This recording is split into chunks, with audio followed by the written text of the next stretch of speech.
Hello, hello. How we doing today, my friends? How are we? Doing well, hopefully. What's going on? Drink water. The Big Stanley. The Big Stanley. Oh, I finished it. I actually just ran out. That's not good. I need to get more. I need to get more water. But yes, I hope you're all doing well today. How are we doing? How we doing? Good afternoon. Good evening. What's going on, people? How is it today? How are you feeling? You guys still kind of worried about Mbeumo? I know. Water, but I'm empty. I finished it. I need to drink 2 of these a day, I think, is my goal. I did 2 yesterday. I finished this one. It's 2 o'clock. I'm on schedule. I also had I've cut my caffeine intake into like 30-40% of what it was. Like, I'm doing half a small drink now versus like 2 medium-sized ones a day, caffeine wise.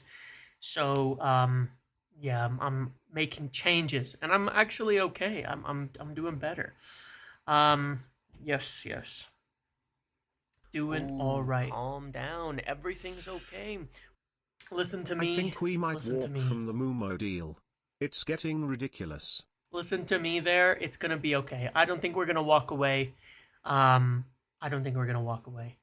But we'll talk about it. I don't want to spend the whole thing talking about it because we have quite a few other subjects of importance to talk about today. We have quite a few important subjects to speak. One is Douglas Luiz. I'm going to take a couple victory laps in today because, again, having things that I've shared been confirmed. While at the same time, I'm a bit worried about my what I've heard on Mbeumo. I'm I'm worried why we haven't heard more yet. That's all I'm worried about. Like, why hasn't that come through yet? But we'll talk about that in that section. Watkins as well, a bit more to discuss there. Um, so yeah, a good bit to talk about today, and a few things. I still think overall everything's moving in the right direction, but just relax. Like I said the other day, in general, like I said the other day in general, um, uh, June is somehow meaningless to me.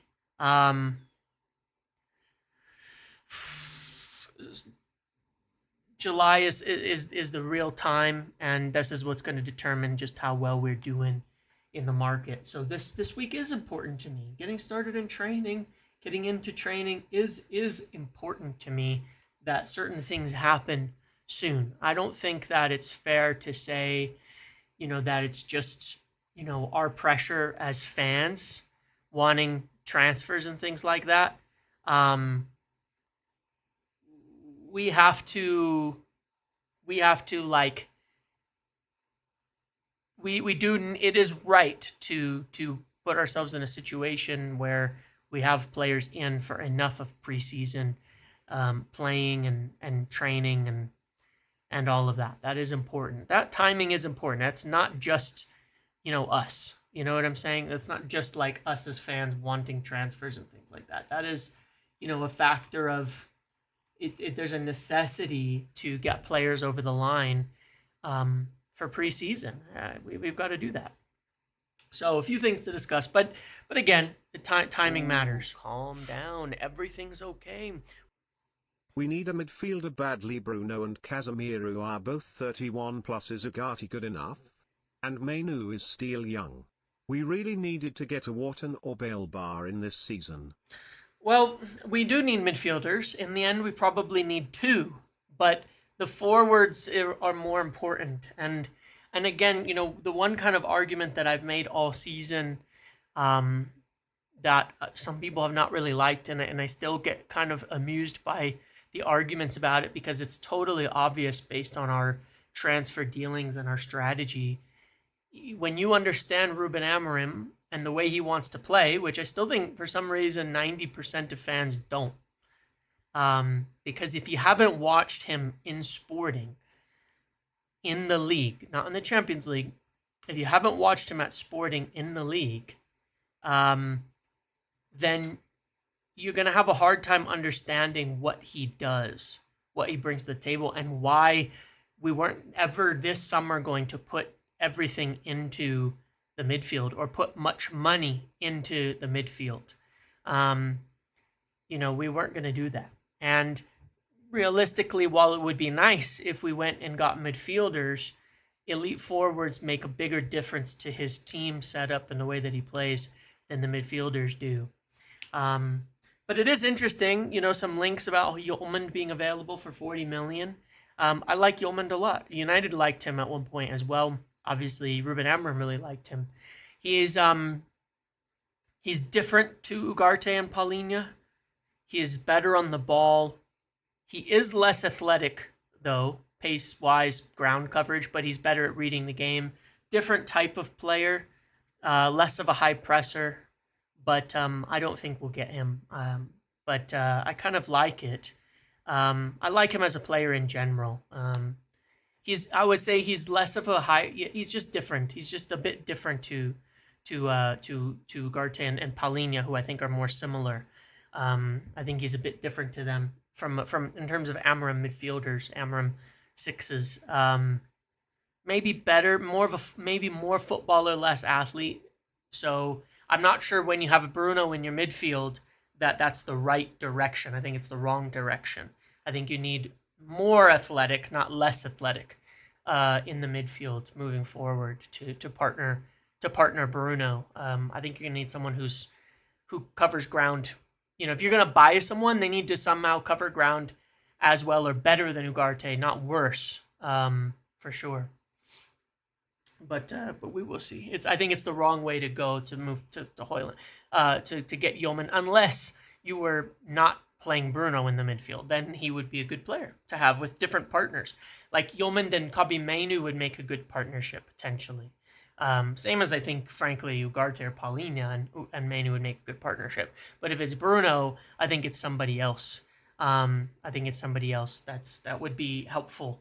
Because it's almost like Casemiro. Hojlund could kind of be like Casemiro in that sense. He's like current stage Casemiro, lacking a little bit on the athletic scale, but good on the ball, better on the ball, and a good reader of the game, just lacking a bit of the athleticism. And I don't think the Casemiro-Bruno partnership will work for many games next season. And if we do it a lot, I think we'll learn pretty quickly that it won't.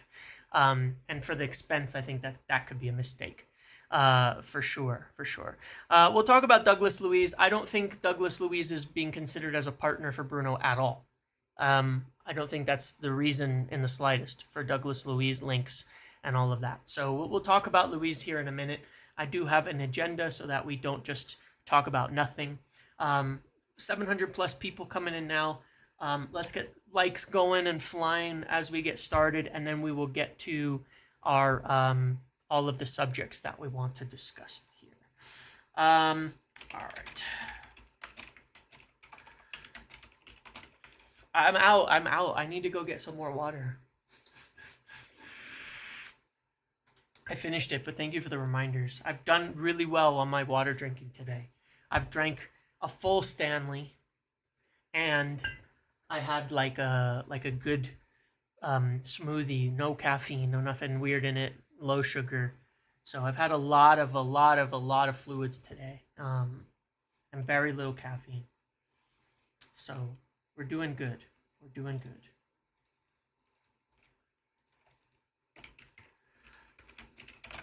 All right, let's put the poll up. Let's get the likes up, and let's get into it. Let's retweet. Let's retittle. All right. Here we go. All right. This is the few things I want to discuss. Rasmus Hojlund, we will start with today. Calm down. Everything's okay. Is Diego Leon going on pre-season with the team? He should. He should be on the preseason tour with the team. Yes, sir. Yes, he should be on preseason tour with the team. We should get an announcement this week on him as well. Drink water, drink water, drink water, drink Thank you. water. Thank you. Appreciate it, Gully. Thank you. So Rasmus Hojlund. So Laurie Whitwell on the Talk of the Devils today said that he was still more likely to be sold, um, and he said that Inter is still in there firmly into that. Now I believe it was, I don't know, it was Sunday or Monday. There were some rumors coming out of Italy that they not were not interested in Hojlund anymore. There were some other things about Hojlund potentially staying, and I said on Sunday or Monday that as far as I'd heard, that was not the case as of that point in time. So my information here lines up very well with Laurie well on this, which is that one, Rasmus Hojlund still likely to be moved on, still the intention that they sell him, and two, from United's perspective, I've not heard anything to indicate from them that they believe Inter are not interested anymore. There hasn't been any indication on the United side as of yet that that is the case. If that happens, and if Inter walk away, so be it. But as of the start of the week, and that was my info as the start of the week, that seems to be the info. Well, Laurie has confirmed as well today, and I believe his information very strongly, very much so. So that's a good sign. Rasmus is still likely to leave, and I think that paints a different picture to his Watkins story from the other day, right? Because a lot of people were sitting and panicking about, like, Paul, thank you for that and welcome. A lot of people were saying when he wrote the piece on Watkins, like, we need to get, we could go for Watkins if Hojlund leaves. A lot of people had it in their head at that point that the narrative would be Hojlund's not leaving. And I think that worried a lot of people, like, oh, we're only getting a striker if Hojlund is sold, and Hojlund's not being sold, and Inter in for him, then it starts to be rather concerning. But you have to understand that Laurie wrote that story then from his understanding, which, as he said today, is that Hojlund will be sold and that Inter is still in there firmly. So I think that story, like that aspect of the story, was made as a bigger concern. Good Lord, man.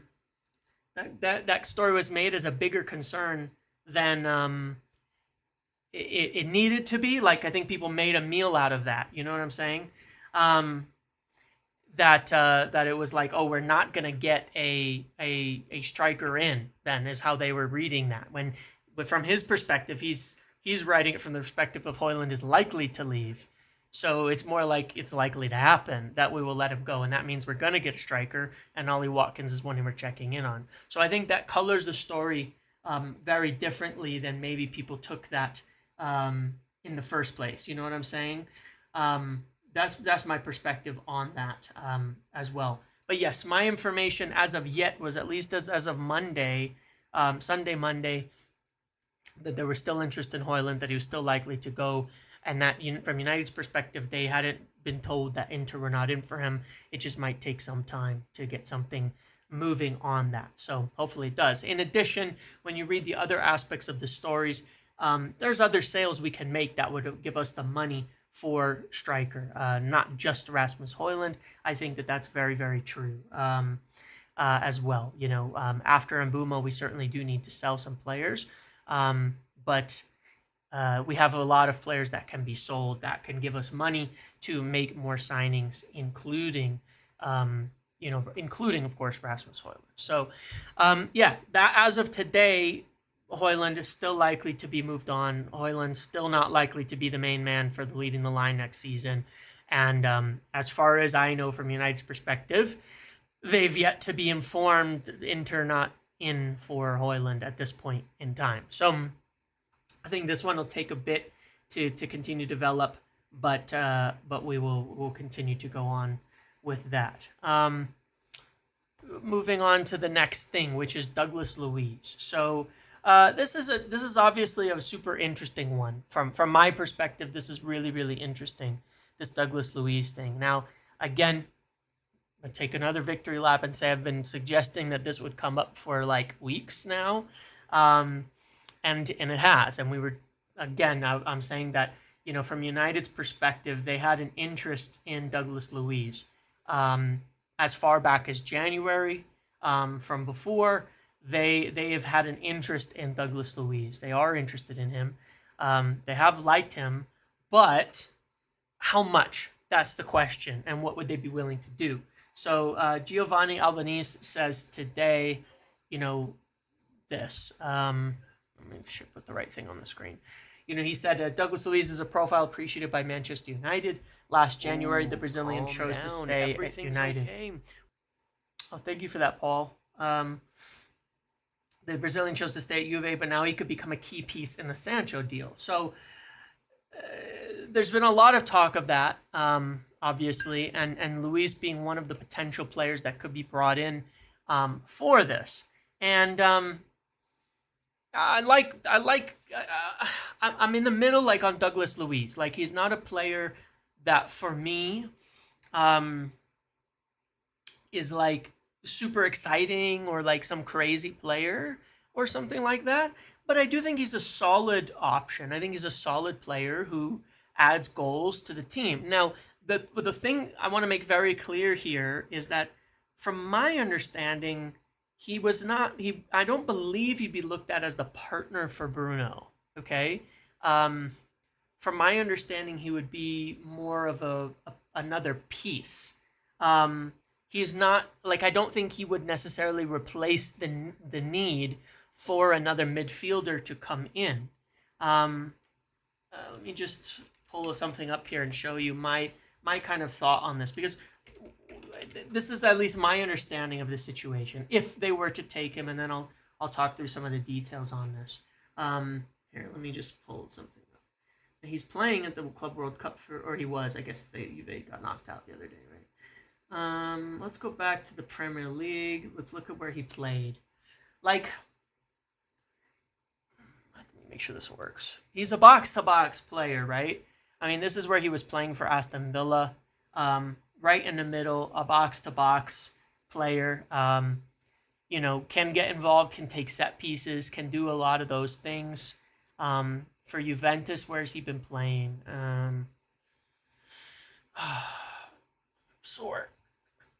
Kind of the same position, maybe a little bit more advanced. Like, he's a box-to-box midfielder by every kind of definition of the word, right? A centrally focused kind of box-to-box player.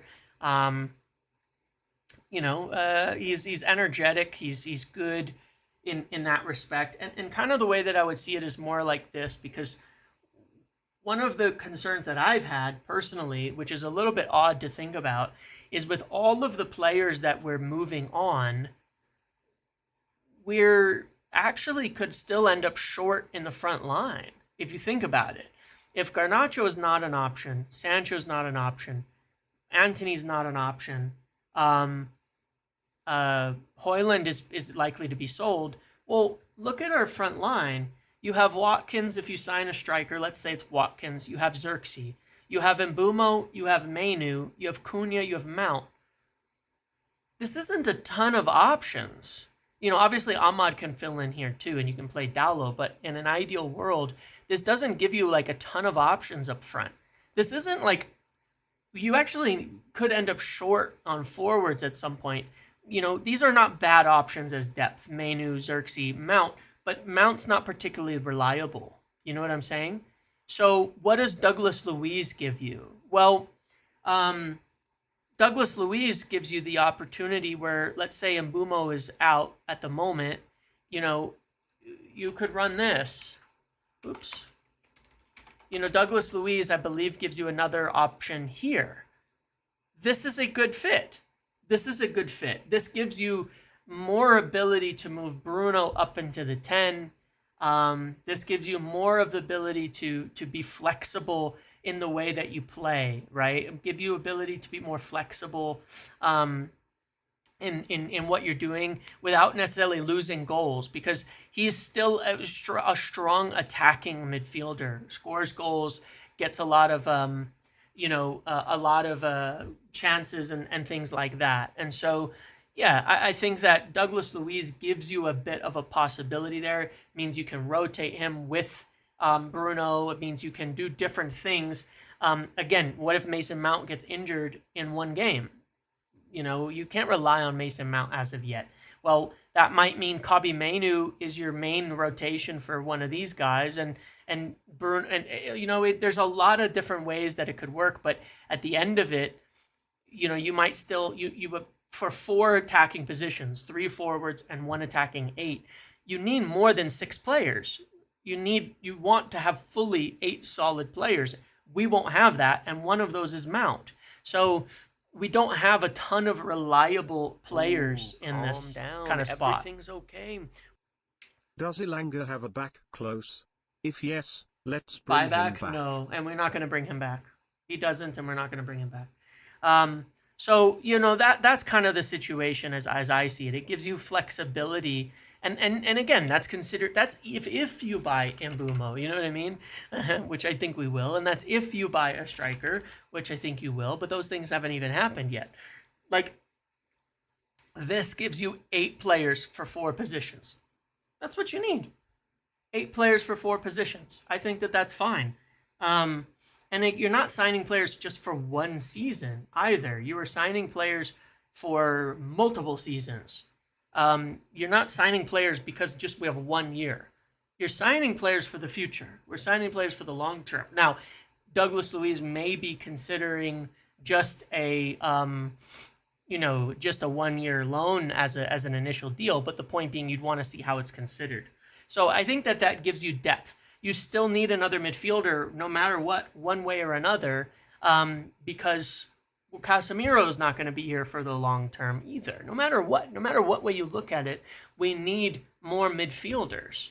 If Kobbie Mainoo is a midfielder, then you need a forward. Douglas Luiz could probably play even as one of the 10s that drops in. So I don't believe that Douglas Luiz is somebody who would supersede the need for another midfielder. You would still need another midfielder. I think you kind of would ideally get that anyway, but if he was a loan plus option, then even better. So I think he makes for a decent option for United. He's a player that they've liked. He's a player that adds goals. He's a player that that does a lot of things that are good, and I think he could add value to the team. But at the same time, again, as I stated before, this is my perspective on it, or my understanding of the situation. One, United would prefer to just get the money for Sancho. The issue is going to be between Juventus and Sancho. What we need to hear about is progress on that front. Now, there's been a few reports out of Italy, a few reports out of England that have kind of pushed that along, but that's going to be the bigger factor in this. For Luiz, I think United would consider it. I think United have considered it. I think he'd be the option of the main names being discussed that they would prefer. But I do believe that they would want to take it on a low risk. That's how it was described to me before, as something that would be considered if it were low risk. So could Juventus offer us Douglas Luiz on a loan plus option, gets more salary coverage, that helps them on the Sancho deal? Maybe that's the answer here, in which case I do think United would consider it, but I don't know exactly what is being offered at the moment. £25 million is the price, as far as we know, for Sancho. We'll talk about that in 1 second here. So yeah,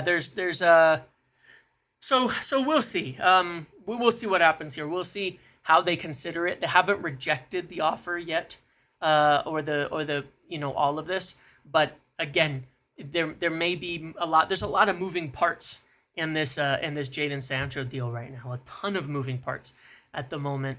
And the biggest thing is we need Juventus and Sancho to move closer.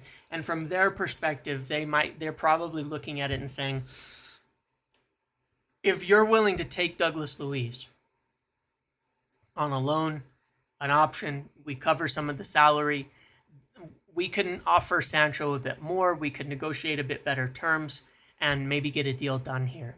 It has been advancing. The talks have been continuing. So we'll see what happens this evening. If this evening, in Italy, from their perspective, I'm curious, because I think it's it's I don't have total visibility on the Sancho and Juventus aspects of this. There were parts that I'd heard, but it's a little bit filtered. So we'll see, on that front. That's the biggest thing. If they move closer, that's going to help us quite a bit. Calm down. Everything's okay. Luis is a solid signing, like Kovacic for Yeah, City. I agree. I think that you could definitely get, I think you could definitely get some value out of adding decent squad players to the whole thing. But yeah, this is a big one. Moving Sancho on, to me, it's one of the biggest deals we could get done this summer. Moving him on, getting him off the books, to give us some financial room, some financial wiggle room, some financial kind of incentive, I guess. You know what I'm saying? Like, and improvements and things like that. So, yeah, it's an interesting one. Again, I'm quite for the idea, in theory, of a Douglas Luiz. There's that much is for sure to me. So let's calm down. Everything's okay. Why are we not linked with Sesko at all? Why are we not linked with Šeško at all? I think because the price is very, very high on him, and he may not be the right type of midfielder for us. I don't think he is the midfielder for us, or no, striker for us, I should say. He's not really that focal point, running the channels up front and things like that. He's not that kind of guy. I don't think he's the right fit for the type of player that we have, or the type of squad that we have and the coach that we have at this point. So Sancho's moving on. There's a lot of talks here. We'll see if we just get something later on today from the Italy perspective, because that's the part that is most interesting to me. Is what is what happens with between Juventus and Sancho. That's what's going to move this deal closer, not so much Juventus and United. We want to know what is the limit between Juventus and Sancho, because then it becomes this: how much do we have to pay off? If they're close enough that we can get 25 million and we only have to pay off like 5 million, then we would prefer that very likely to taking a player on. But if it's 10, 15 million, otherwise we could get a loan with an option and get a player that we like, to give us a try, then I think we would take that. So it's going to be about how far apart Juventus and Sancho are that determines our next course of action. Does that make sense? Am I explaining this well enough? Like, is this understandable? I don't mean that sarcastically. I do mean that quite literally. Is what I'm saying about this understandable? This Sancho thing, and why it matters. Like how far apart they are is a factor for us, right? That's a factor for us. So, that's meaningful, I suppose. Like that's what I'm getting at. In terms of how we do that. Understandable, because the yeah, okay, cool. Just making sure it makes sense, because it's been a little bit confusing for me to like decode, you know what I'm saying, like the reality of it. It's been a little confusing to me to decode, you know what I'm saying, like what's actually going on with it and why it matters. But it does. That's why. So and why Douglas Luiz could be a factor in it. Essentially, it's like balancing the books from the Juventus perspective. But yeah, I wouldn't be surprised by much of anything happening here. The good news is, from everything I've heard and everything that's out there, it's moving. It's moving forward. And it's starting to happen. On the talks have advanced with Juventus into a point where it's not so far apart and a deal is actually feeling possible, where we've not reached this state. Like, this is further, I guess we kind of reached this stage with Chelsea, but I felt to a degree like after, like maybe they super lowballed Sancho because they didn't want to buy him. That's my feeling of why he didn't end up going to Chelsea. Now, I'm not saying Sancho didn't play a part in that and his demands for his wages, but I'm not surprised totally, because you kind of got the impression they didn't really want him by the end of the season, and so maybe they just like low, maybe they're offering like 50K a week. You know what I mean? Like, we know he's not going to accept this number.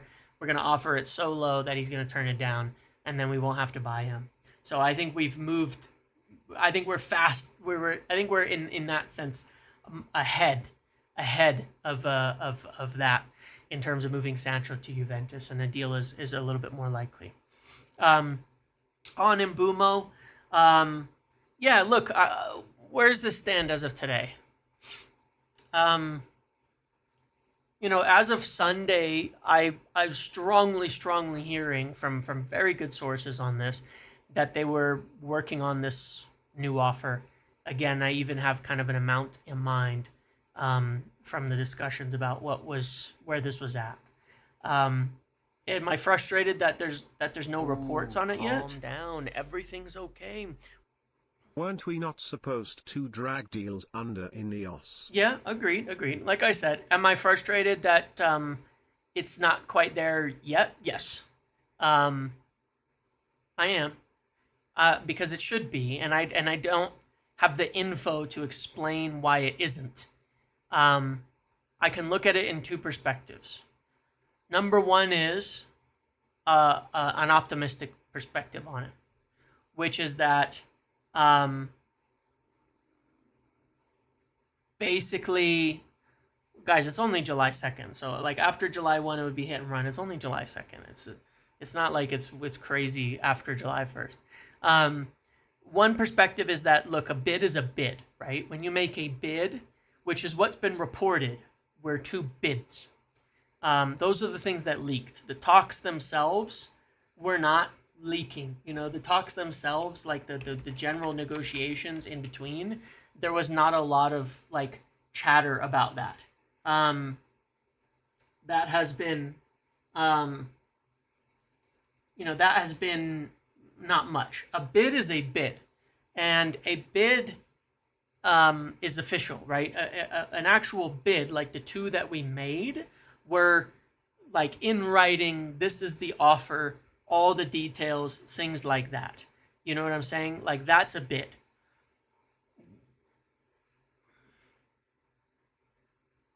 We can't have another one rejected. We cannot.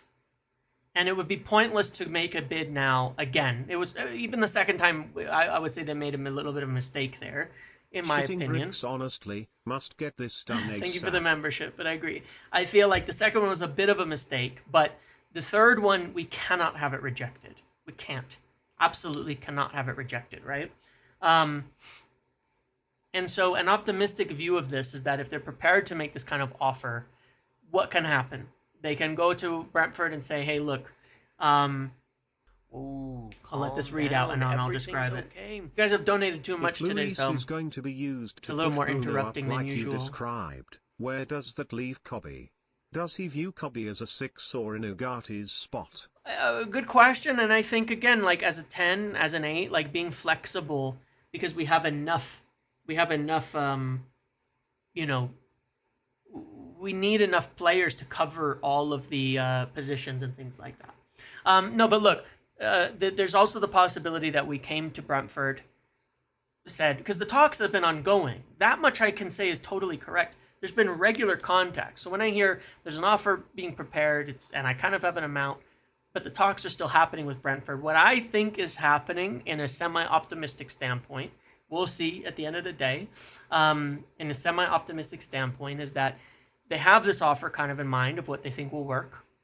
They don't want to make a bid and have another bid and have it not go through. The next thing has to be done deal. The next thing official has to be done. Like, we're all on the same page on that. If they make another bid and we're getting another rejection, it's a joke. Then it's like, it becomes really problematic. And so if you look at that and you go, all right, so if they're ready for this, they have this contact, what can happen is, and why people are hearing about an offer, because we had daily, Simon Jones, and we've had other people saying they're working on this offer, is you go to Brentford and you say, okay, look, this is what we're talking about offering next. This is where we're in the ballpark. Can we get a deal done with this? And then you hash out the details before you make that bid, and you make that bid. And sometimes in those quiet times towards right at the end, then suddenly it's entirely a done deal. That's a semi-optimistic view of it. The alternative view of it is that they've come to Brentford, and Brentford said, nah, fuck it, we don't want to take that either. And they're sitting there like, what the hell do we do now? Because we have no idea what is going to be is going to work to get this done, right? And that would be concerning. So I'll be concerned, like I said, if we don't, today I'm a little bit concerned, but more paranoid. The strong, not deadline, but part where I go, all right, like something's clearly kind of wrong here is Friday. It's still Friday. It's still this week that the intention was to get this done so that he's in training. It shouldn't take, again, I'm a bit worried that when I hear that and then we don't hear more, that could be bad news. It could be good news, but it's not as good as hearing that the offer's in and accepted and everything's done. You know what I mean? So I'm in the middle still right now. Do you feel Brentford are trying to fleece us or United being stubborn? I mean, a bit of both. I mean, I don't know, man. I'm not particularly agitated about the exact prices that people are paying, for players. For established players, I worry when we've bought another bunch of young players at exorbitant fees and things like that. Look, the fact of the matter is, for me, unpopular opinion here, all right? Here's the unpopular opinion. I don't particularly care if we drag things out as long as we get the player in at the beginning of preseason. These days aren't that important to me. Like I said, the story really kicks on from July 7. At that point, then you're losing ground on the training pit. You're losing progress on the training ground. Everything's okay. I don't know why I didn't read that out, something in there. In terms of squad, James, from the youth, which players are we eyeing this season in the first team? Any 10s apart from Mantato? I can't see any others. Maybe one of the Fletchers would be someone to keep an eye on. Otherwise, we saw Amos and some of these guys go in there. I don't think there's a ton of players ready yet, but I think a lot of on the under 18s kind of stepping up, moving into a position where maybe by end of the season they're starting to get some of the starting to get those odd bench appearances here and there. I think Kone on loan is still quite possible. So yeah, I think Kone on loan is a possibility. I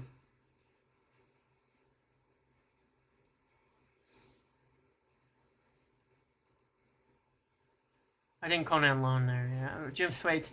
Thwaites maybe, but I think there's a few players who are gonna get by the end of the season some bench appearances, but I don't think they're gonna be a big deal as well.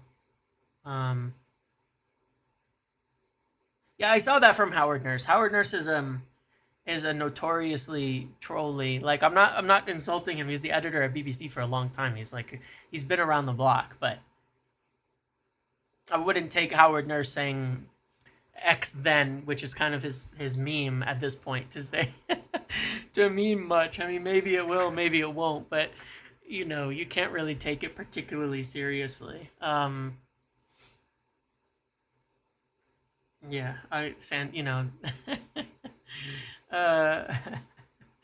so yeah. Well, as a BBC editor, no. I mean, maybe a lot, I mean, he worked with people. You get a lot of connections in the industry, but he's done this for a long time and has always been. It doesn't mean anything, in my experience. I'm not insulting him. It just doesn't mean anything. I've seen it too many times not actually turn into anything. He used to be a serious on this, but I think he got on to kind of the fun of it, and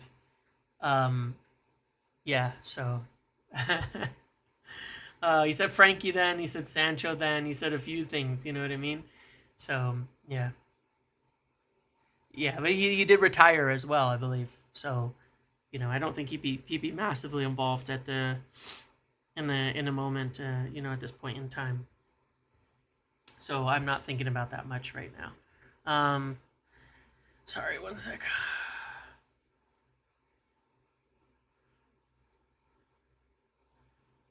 Oh, calm down. Everything's okay. Another season with Onana and Ugarte. Jesus wept. Yeah. Look, I mean, one thing I gotta say on this, and just to give myself an argue, to argue again with people because I seemingly love to attract the argument on this front, is if Ugarte wasn't rated, he'd be for sale. It's not like they haven't been ruthless on this front of like putting players up for sale, who they don't rate. Everybody who they don't rate is for sale quite publicly and is being pushed to leave. Um, Ugarte fits the type of midfielder, and if you're playing Bruno deep right now, Ugarte is the best option to pair him with. But we still need another one, in general to add to that. So we'll see it. We'll see it next season. We'll see how he does next season. Much like other players, I think he strongly deserves an adaptation period. And as I said again as well, the assessment of the season is that the biggest problem is the forwards, not the midfield, and that continues to be the biggest assessment of the team. Is the forwards, not the midfield. So yeah, we'll see. We'll see on that front. But yeah, look, like I said, there's really kind of two possibilities here because I'm confident in the information that I had early in the week that we were preparing for. They don't rate Onana, but he's not for sale. That's not true. It's not true that Onana is not for sale, though. Onana was for sale. Nobody has said Onana isn't. You've had a ton of stories saying that they want a goalkeeper, and that that they would consider moving Onana on, but that it would be difficult. Ooh, Quite the opposite. down. Everything's okay. Ineos are ruthless on players they didn't sign. Yeah, well, that makes sense. Of course, they're going to be ruthless on players they didn't sign, the players that they don't want. The players that they don't want. But there's been plenty of lists of players for sale. Calm down. Everything's okay. Valverde/Gula pivot. Only Amorim wants Ugarte SMH. Valverde/Gula pivot. I mean, Chouameni and Camavinga exist too, but But look, like the streamer Mbeumo goes to Spurs, yeah. But no, look, at the end of the day, on Mbeumo, again, it's one of two directions, which is number one, that the offer, because again, it was solid information, and it's interesting because, like I've seen District and some others say, like today, District, I shouldn't say others, District saying today that the bid was expected to go in, all of that, fine. I had strong information as of the start of the week on this and the offer itself. So either Brentford are taking the piss with that, and they're saying that, we've approached them with kind of that offer, and they're saying, no, it's not going to work. And United are looking at it like, what the hell do we do here? Or, they've moved forward on kind of talking about the offer so that the bid that goes in actually gets done. So it's one or the other. And I don't know which. And my concern is, of course, that until we hear more confirmation on it, then we don't know for sure. Because the offer I heard, I'd be shocked if they turned it down. The offer I heard they were putting together, I'd be shocked if they turned it down. Now, obviously, the structure of it is important, and those are the details they'd want to work out. But if they were to turn this offer down at the number I heard, I don't know, man. Calm down. Everything's okay. Brentford are taking us for mugs. Arsenal didn't have Yeah. this issue selling I mean, they're Norgard. different targets, different players, different ages, different abilities, but I agree. Like, again, if they were to not take this, it's like, it's crazy to me. And it's not even because I even particularly care, you know? Like, when I look at the market of what's been sold, um, and what has been purchased, the prices for João Pedro, the prices for Jamie Gittins, the prices for these players, I look at it and I'm like, it's not completely crazy, you know? It's not totally unfair when you talk about um you know, like it's not even about the money at that point. It starts to become like, you know, we've given you what you asked for. If you still turn it down, then what the fuck, man? You know, like then it starts to get ridiculous. Like where you start to look at it and go, are you really going to sell him or are you just dicking around with it now? Because it would be completely unfair. So my concern would be if they were not to be wanting to accept this offer, I kind of do feel like United would move away from it. I don't think that's the case. Calm down. Everything's okay. Does Jace Fitzgerald have a chance for mints? I think he's more likely to go on loan, but I don't know, to be quite honest. I don't know. I really don't know on that front. I can only guess. A lot of these young players, I think you're asking at the wrong time. We need to ask that question in August because they're going to be with the team in the preseason. They're going to go on the tours. They're going to go play in a lot of these games, and then we will see what they're made of. And a lot of those decisions get made later. So for a lot of the young players, the questions on some of these youth, whether they're going to be in the team, ask in a month, and I'll give you some feedback. When I get out and see United on the tour, I'll ask some questions, and at that time, we probably know a bit more how they're being considered, you know, as a part of the team. Don't tell me the figures. No, it was under 70, and we shouldn't pay 70. I mean, I don't know. It's kind of the thing. Like, I'd rather have Mbeumo for 70 than not have Mbeumo, but that doesn't mean it's right, you know, because they were looking for around the Cunha money. Now, technically, 55 plus 7.5 is not the Cunha money because it's 55 plus 7.5, not 62.5. So technically, we haven't offered that as of yet, but the next offer, as I hear it, is more like that. Essentially, you know, it's definitely Cunha money, potentially a little above it, and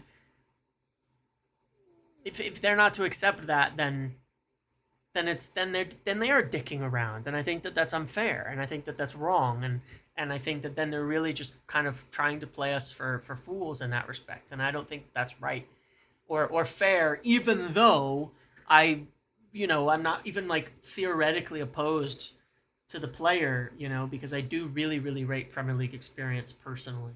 So I don't know. I've got some things here. Denzel Dumfries is a 25 million release clause. Yeah, I don't think we get Dumfries though.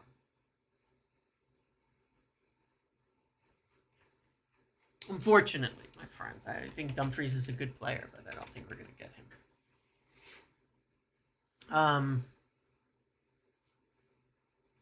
So yeah, that's it on Mbeumo on that sense. Let's kind of see what happens here. If we moved on from Mbeumo, what do you think we would do? Again, I don't think that'll happen, but I think it would be what's next on my list here. I think we would go spend that money on a striker instantly. That changes your perspective. You go to a striker instantly. You move Bruno back up into the front three. No top striker for preseason is very concerning. Yeah, thank you, Britannic, for joining. But yeah, I agree with that too. I think we need a striker pretty much ASAP. I think they would turn to a striker right off the bat if they didn't get Mbeumo, because it's not necessarily about like there's two ways to look at the ways that transfers work here, right? You can look at it like, well, we want a right 10 and we're going to move down the right 10, but that's not what we did. We moved from Delap to Mbeumo. You know what I'm saying? And so the point being is they're going to look at the hierarchy of like how good the deal is and because we need multiple things. So I think we will go from Mbeumo to something like Watkins, you know, or we'll press on Yoker. If we didn't get it done, we'd immediately say, all right, Sporting, 60 million pounds, straight up 60 million for Gyökeres. Do you accept it? Gyökeres, do you want to join? All right, no, we go to Watkins, we go to Villa. Here's 45 plus 10. What do you think about that deal? give you the same offer we gave Mbeumo in the beginning, 45 plus 10. What do you think about that? Then, after sales, go and buy in the midfield or go and buy some other targets. So I think that we would do something like that if we were to move from Mbeumo. I don't think that's going to happen. I think Mbeumo's going to happen, and I think it's going to happen soon. I've not heard anything to tell me, like, again, I went over the scenarios. I haven't heard anything negative on it. Just unknown why it's not done yet. Everything's okay. How is Bruno and Ugarte our best midfield? We saw them together last season and it wasn't good. Our best pivot combinate in last season was Ugarte and Casemiro, but the club and Amorim insist Bruno must play. Well, here's an interesting thing about that. I don't disagree with you. I broke down the statistics on that on a video, right? Ugarte and Bruno won 6 out of 10 games. Not bad. A 60% win rate is pretty good. They had a 1.9 points per game. Casemiro and Ugarte won 7 out of 12 games, so slightly better with 2.08 points per game. There wasn't a huge difference between the two of them in terms of winning. The interesting thing to me is that despite the public perception, they both worked pretty well. They both worked pretty, like 60% win rate is big. 2 points per game is huge. It's actually quite good. So in fact, that's like those are both good percentages. You know what I'm saying? And here's how I see it. All right, so and let me pull this up on the screen, and I'll just try to explain my thought process on this, or at least my kind of understanding of it. So a lot of times, it's 10 games. Against doesn't particularly matter. We played 10 games is a large enough sample size when you only have 25 games. It's enough. It doesn't really matter. So we often would have like this, right? So Bruno would start up front. We had a lot of games like that. And the attack, we weren't scoring enough goals. So what would Amorim do? He would drop a Bruno deeper to put on another attacker, move Ugarte off at that point in time. Because Ugarte is not a forward, right? And he wanted as much attacking on the pitch as possible. And Casemiro was more of an attacking option with his distribution, with his passing, with things like that. Everything's okay.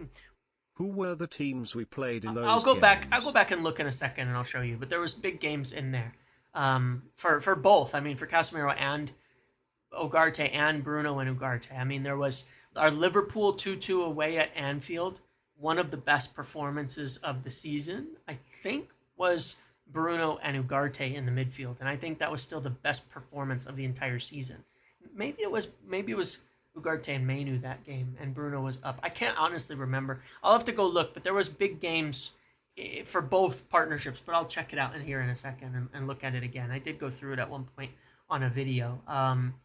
But Chelsea away. No, that was Casemiro and Bruno. But look, we would bring Bruno in, drop Ugarte for like Casemiro or somebody who has more passing, and it was about attacking, right? It was always about, it was always about getting it more attacking on the pitch because our forwards were no good and we couldn't score goals. Now, my perspective on this is that with a stronger front three and Bruno in the midfield, all he will want out of this is defending. That's it. And that's enough attackers because then you can play, this is more than enough attacking options. And what you really need out of this is defending, purely ground coverage, tackling, things like that. And so, I think that that's essentially the thinking is that, all right, we can start with more forwards on the pitch, and we can use more defending and less passing deeper, and that tends to be Amorim's kind of late stage way of playing anyways, not to get into the whole phases nonsense, right? But like an Amorim team in an ideal sense has a lot of attackers on and has a lot of defending from the other four players basically. So that's my perspective on it. And again, I think that's why we're also looking at another athletic 8, another shin kicker, another person like Ugarte. Maybe they're better, maybe they're not, who can cover a lot of ground, who steps up and fills these gaps, steps up and wins the ball high if we lose it when we're in our attack, and provides that kind of coverage alongside, these the center backs. But it's pretty typical 3-1-6 when you look at it, like everybody plays. At the end of the day, this is just a 3-1-6. Like everybody plays in attack. Ooh, So calm it kind of down. makes sense to me. Everything's okay. Out of 10, how confident are you in the Mbeumo deal? I'm still fairly confident in it. I'm still very, very confident in it. But look, I get the concerns with it. I have the concerns myself. There's no doubt about that. I have my concerns with the partnership of it. I have those concerns.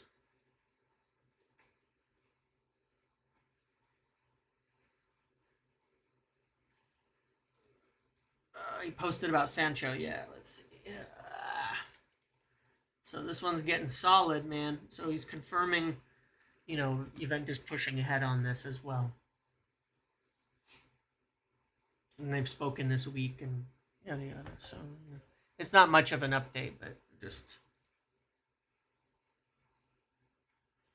some. There you go.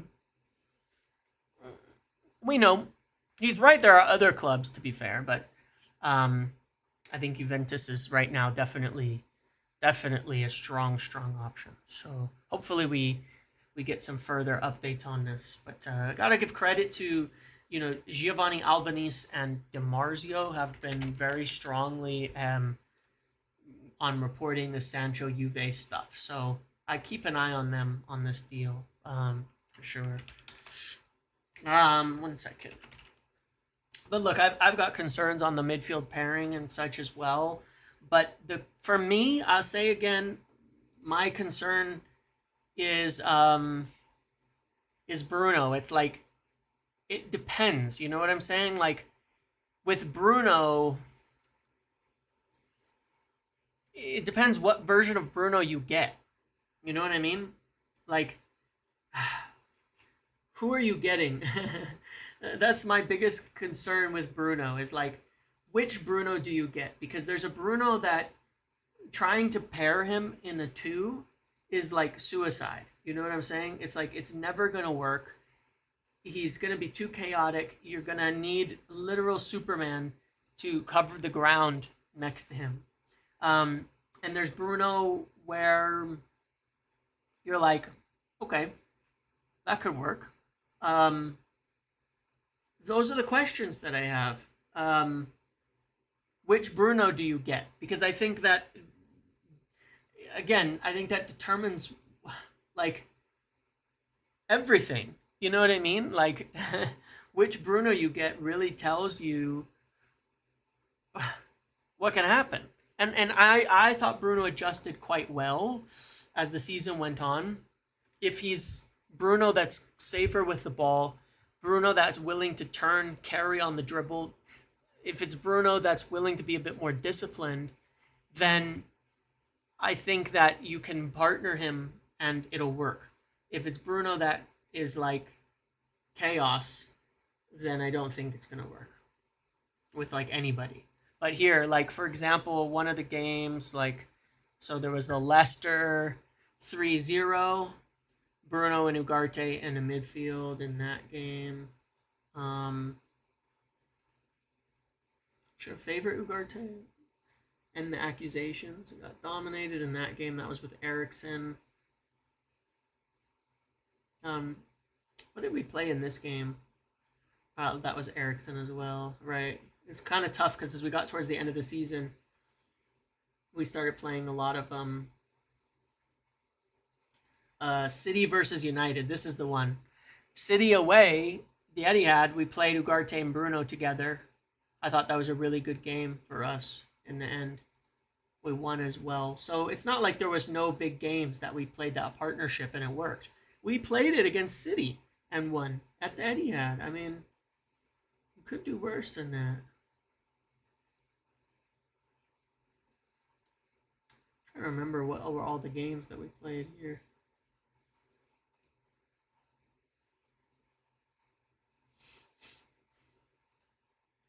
4-0 versus Everton. That was like way early on, but yeah.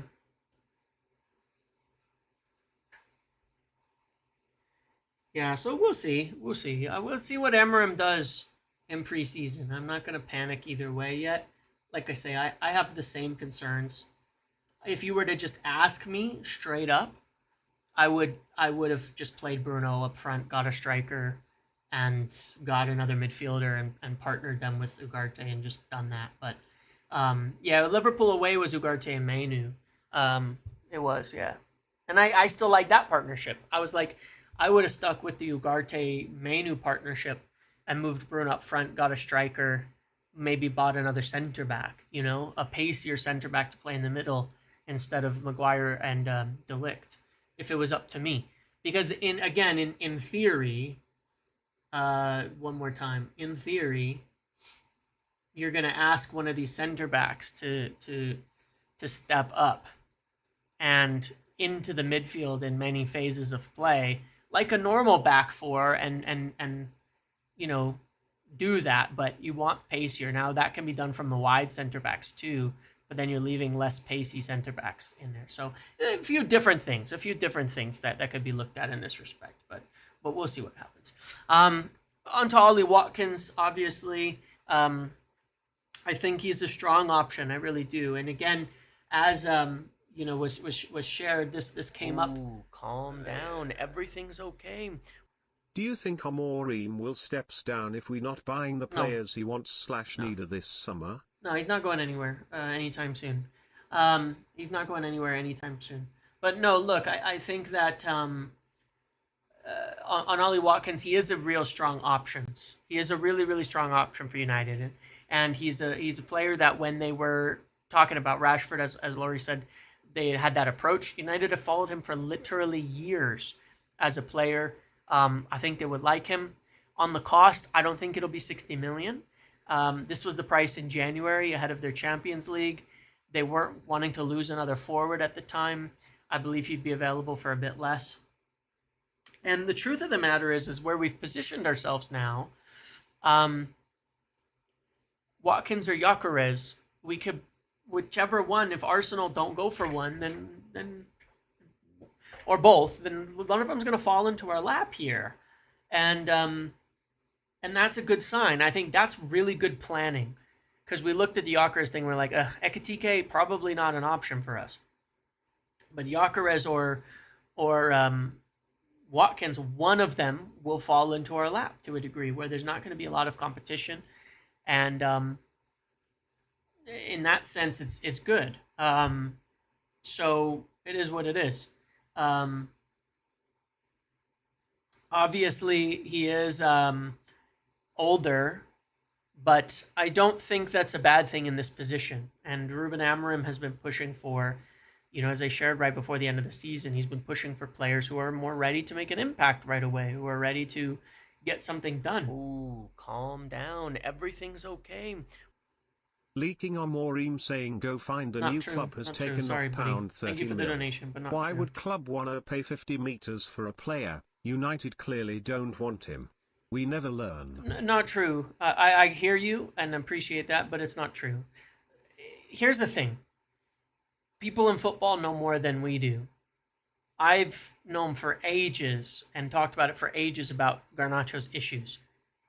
Garnacho's issues are well known in football. They're not, the reason he's not getting offers right now has fuck all to do with what Amorim said. It has nothing to do with what Amorim said. The reason he's not getting offers is because of his actions. It's not because of what Amorim said. He's not even getting offers. You understand? Like, we're not being lowballed. Nobody wants to buy him. That's not because of Amorim's comments. Nobody wants to pay for him in general at the moment. Chelsea are like, maybe.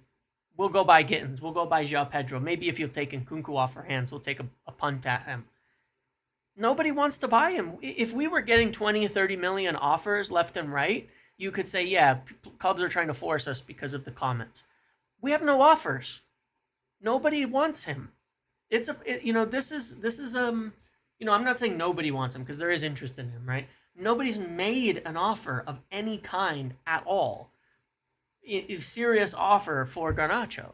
If he was so highly rated, if clubs really wanted him, Napoli said goodbye. Leverkusen came in with an offer. Leverkusen came in with an offer, and he said no. It's him. He's the reason there's no offer. It's nothing to do with us. You know, people watch him on the pitch. People know about the attitude issues. There was a report by the Chelsea reporter Steinberg, who's been correct on a lot of things for them, and he said that they moved away from him because of attitude issues. Napoli moved away from him because he was demanding an insane salary from them in January. Leverkusen moved away because he said no. He's the reason he doesn't have offers. There's nobody to blame but Garnacho. He's managing his career very poorly. Um, if he was who he was on the pitch and didn't have issues that people in football knew about off the pitch, he'd have offers, a bunch of them, because a lot of people would pay for that. Would pay for the potential that what could be, some of the tools that he has. I'm not saying he won't get offers. I'm not saying he's unforgivable, but it's hard to hide those issues, and some of those issues are things you can't hide, like his comments in the press conference afterwards. People don't like that stuff. His brother. We can't control his brother. He's not an employee of the club. He's 16, 15 years old. His leaking things like that. Like United can't control some of that. Now, they could threaten Garnacho, but all that happens then is you end up in the same scenario where people are going, well, why was he dropped?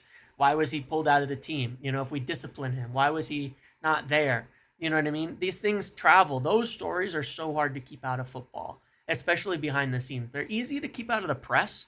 They're hard to keep out of football. Everybody knows. Players know. People talk. All of that. Yeah, like liking tweets on the timeline, all sorts of shit.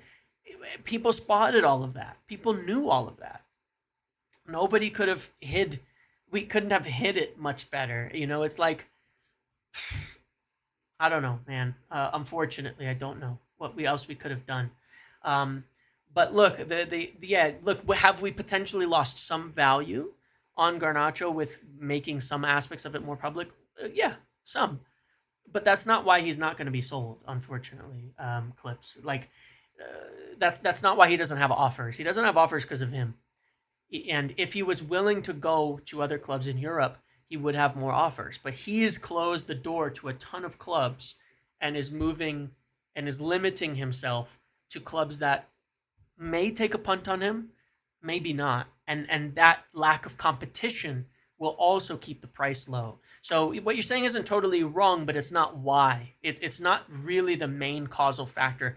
I think personally it was worth it in terms of how it sends a message to the club, to the fans, to players, to agents, to everybody, to change the culture, because the culture change supersedes the need for players and things like that. You have to really lay it down seriously.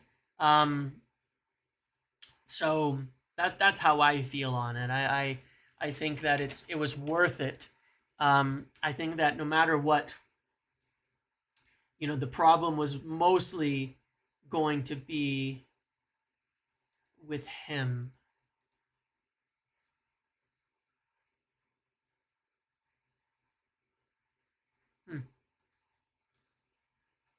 Juventus pushing on Colomwani. That's probably separate, right?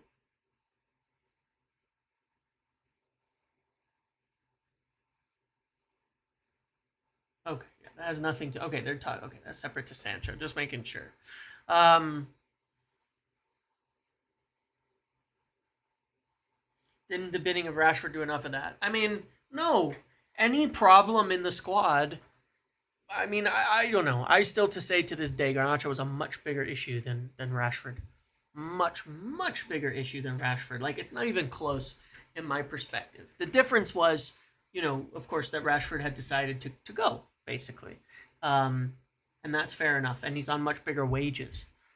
And I think that's the only reason why it was done so quickly. Like, if they were on the same wages, then I think Garnacho would have been gone first by far before Rashford. Let's put it that way.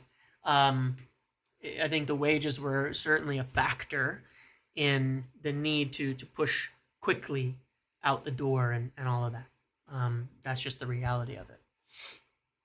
But yeah, look, Watkins is a serious option. I really do know that United like him quite a lot, for what it's worth. I mean, I really do know that. Um, it's really not a surprise. Again, I think they'd be willing to pay a decent amount of money. Garnacho wasn't out there giving interviews saying he wants a new challenge in the middle of the season. Yeah, but that's not what happened. United put stories out that Rashford was for sale in January, and Rashford responded to those stories by saying, all right, well, maybe it is a good time to start fresh then. In a very polite way. Garnacho was seeking a move for 2 years. I don't care how it's done. Garnacho was looking to get out. The January stuff was a lot spurred by him. Him looking for a move. Him looking for another option. Meanwhile, he was being protected online by nearly everybody. So I think it's not fair. I think it's been quite unfair. But I think a big part of that is the wages factor. Rashford's costing 7 times more a week than Garnacho. So understandably, it feels like he's a bigger problem in that respect. If you've decided to move on, it's more urgent, it's more pressing. You can afford to give a guy on 50 grand a week a chance, another chance to come into your squad to play. You can't really afford to keep going on somebody with 350,000 a week. That's the view. Well, 300,000 a week. That's the view. And I understand it. But realize that a part of that was purely financial. Part of that was purely financial. So, it is what it is in that respect. But again, the simplicity is that Garnacho has made his own bed on all of this. I wouldn't blame anybody else. Lastly, Ollie Watkins, just keeping on that. I think that United are pretty well informed on this, and I do think that there's a decent chance. I think this one has a serious possibility, especially given that if you know that they checked on it earlier in the window, and they're still interested, and they still made contacts, and they're still there for him. Down. Everything's okay. Just arrived. Where's Mbeumo?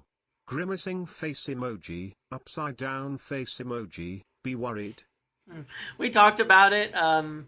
Like I said, I'm getting a little paranoid, like why the offer we've been talking about is not in. I'm not per se worried as of yet. I haven't heard any reason to be worried as of yet. And again, if you did miss that, what I said was it's one of two things. One is that they've approached with the offer to discuss it, and they're working on the details because the next bid cannot be rejected.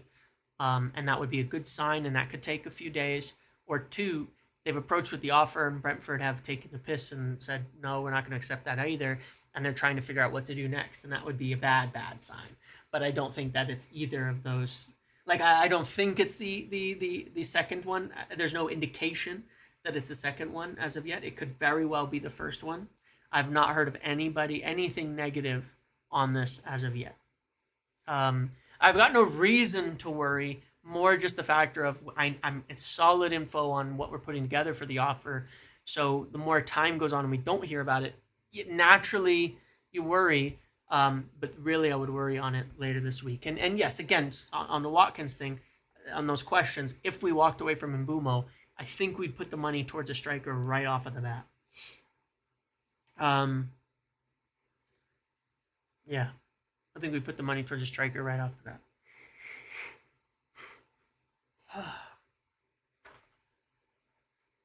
Oh, Jesus. I'm so sore. The biggest thing that I feel fine now, but the biggest thing since Sunday is that I feel incredibly sore. Calm down. Everything's okay. What about Gonzalo Ramos? Younger than Watkins, seemingly cheaper. I feel like he's an easier deal, better finisher than Hojlund. Calm I'll down. answer that in 2 Everything's seconds. okay. I'd rather we sign Kamara than Watkins from Villa. I like Kamara. For what it's worth. I do like Kamara. Is he the right player for us? And is he for sale?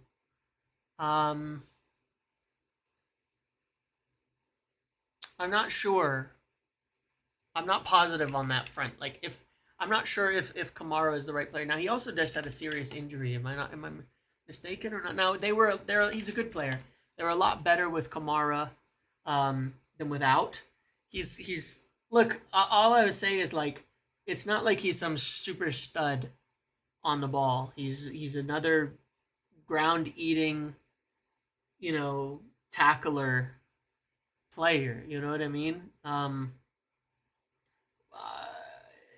I think people would be surprised. I think that he could be good, but I don't think we'll get him. But I know United do kind of liked him as well. I mean, he's a good player, and I like Kamara.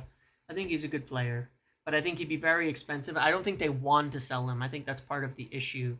I don't think they want to sell him. I think he would be expensive. Maybe I'm wrong on that. I haven't looked into that scenario. Maybe I'm wrong. What I was gonna say is I think he fits. I think he fits, but I don't think he's necessarily available. I guess I would say.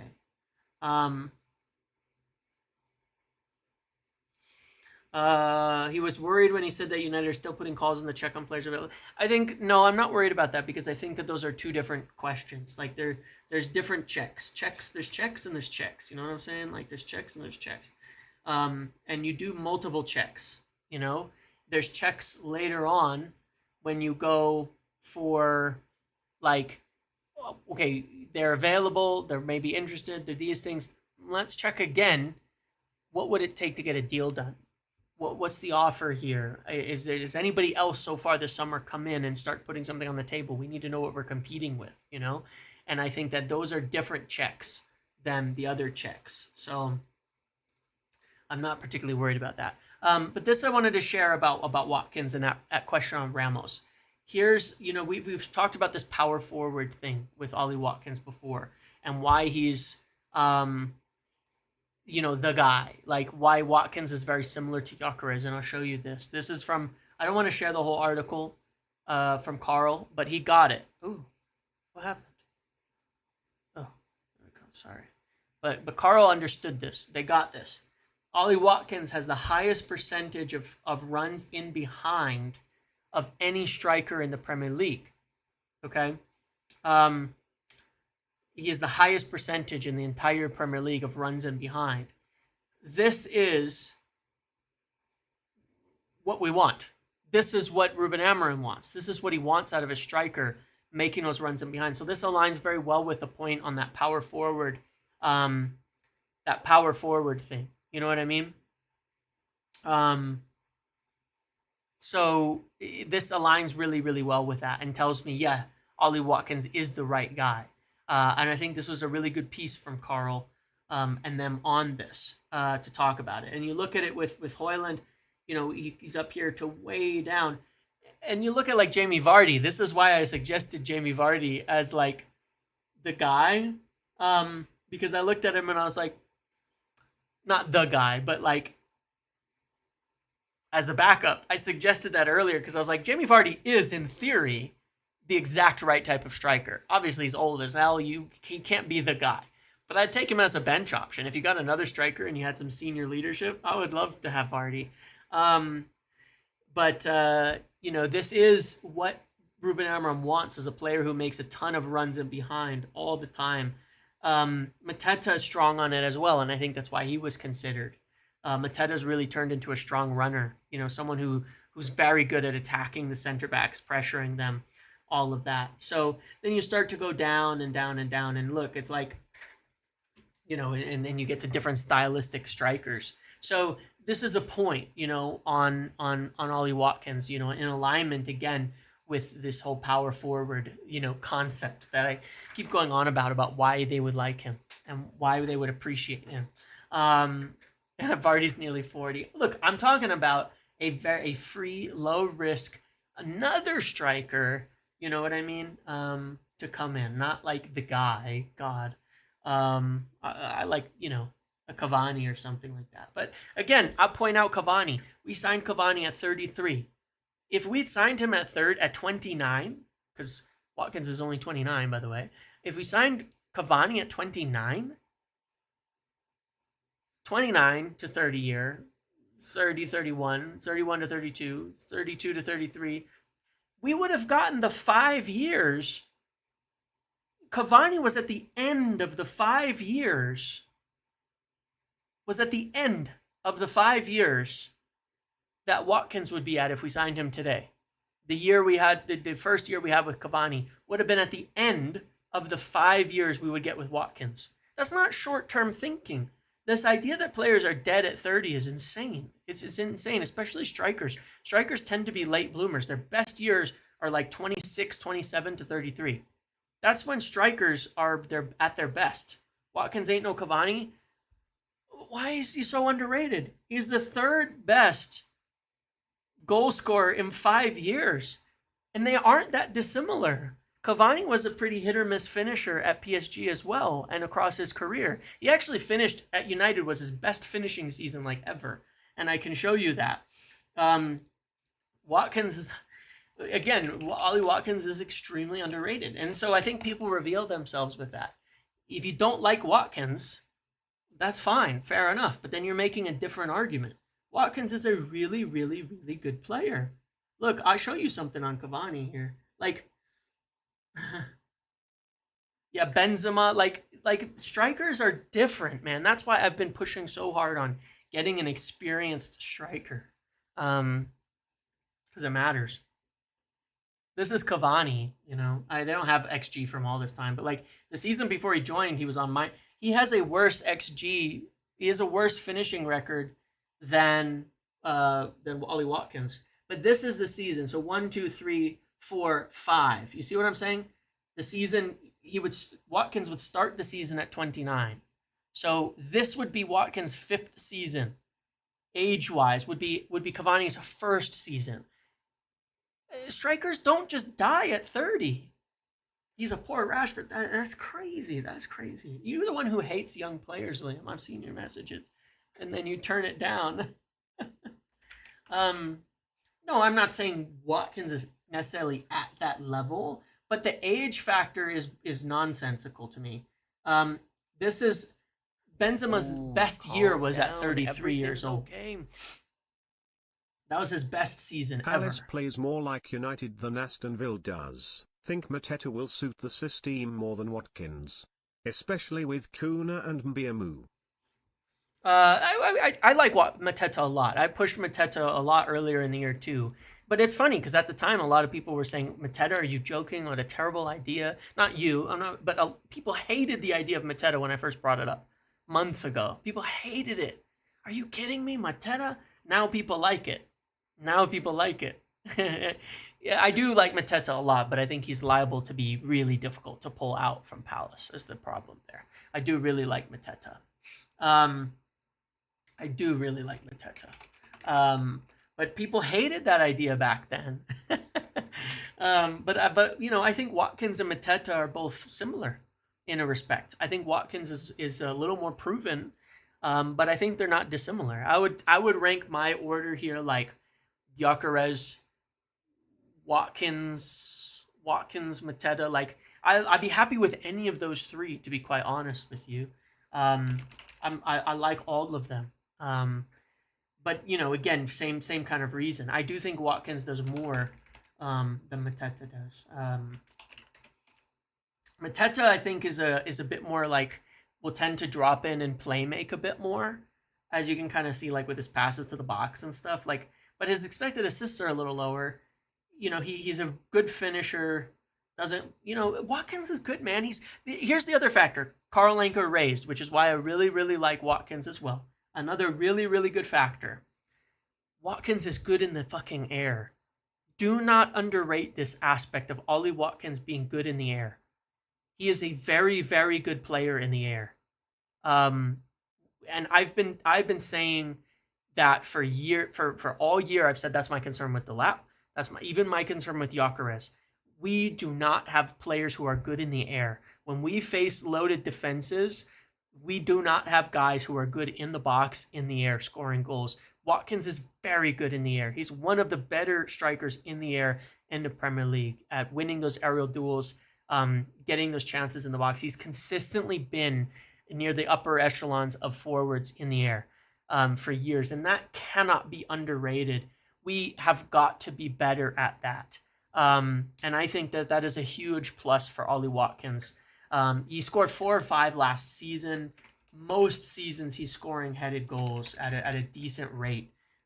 We need that. You could see it like when Maguire, Casemiro get in the box, them helping us with headers, how much of a difference that made. Like, it'd be nice if our strikers could do that too. You know what I mean? So he had 4 headed goals in the Prem last season. He had 5 the season before that. 3 the season before that. And then 1 the season. He's improved quite a bit actually on that too. He's actually gotten better at that in terms of box occupation, which is interesting. And then 3 this season. So he consistently scores headers and wins aerially, in the box. That's pretty impressive. Or Dorgu crosses only look crap because our attack. I agree with that. I think Dorgu put in tons of dangerous crosses that nobody's ever there for, and it's hard to judge an attacker, on that.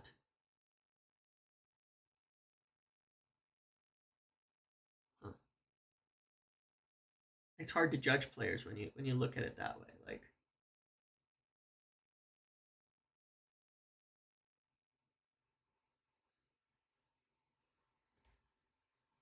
so, yeah. I mean, different views, some different ways of looking at all of this for sure. No doubt about that.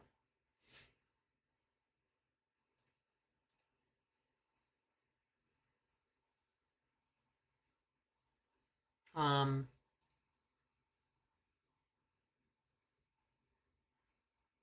yeah. Um,